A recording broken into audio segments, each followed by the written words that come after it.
Let's get some more analysis on this from Philip Ingram, who's a former British intelligence officer. He joins us now live from London. Philip, good to have you back on the show. Help me understand this. So both sides are going back and forth, accusing each other of targeting the Zaporizhzhia nuclear power plant. But if you consider the fact that the Russians are supposedly in control of this plant, why would they be deliberately shelling the plant like the Ukraine and the West is accusing them of? Yeah, it's a clear tactic of trying to use the terror that there would be of a nuclear accident or something else to terrorize the West and try to fracture international resolve even more. I saw some fascinating pictures where the Russian officer in charge was trying to explain how the missiles that were fired in turned 180 degrees just before they hit the ground, so that they must have come from Ukraine and not from the Russian side. It's been used as part of a wider information campaign, but high explosives military operations around nuclear power plants, and there's 6 of them there, are not a good mix. So this is a tactic on information wars. Let's talk about a different tactic. What does it mean for the Russians to fully control Europe's largest nuclear power plant strategically?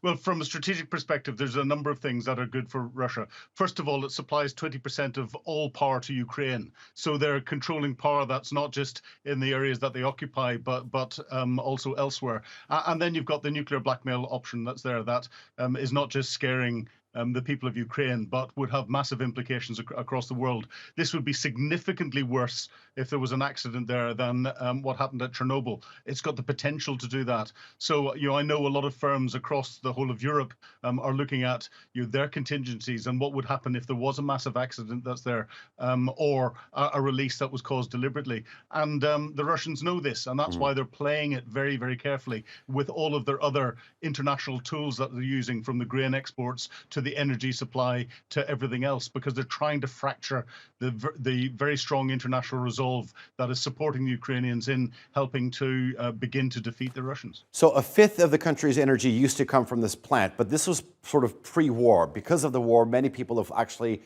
fled their homes. I believe that energy consumption in the country is dramatically lower. Do you think Russia could be using this,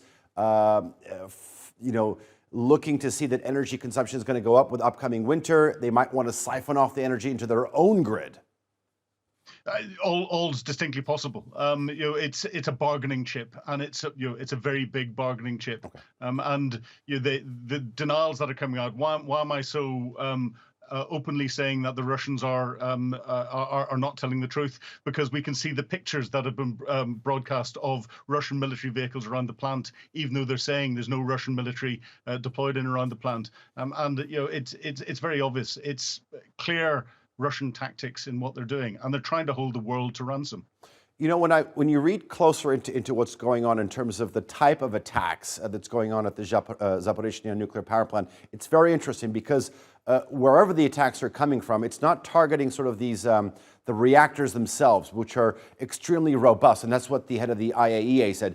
People who are attacking know exactly where the Achilles heel is. Instead, they're hurting them where it really hurts, and that's the power lines. And this is a grave concern.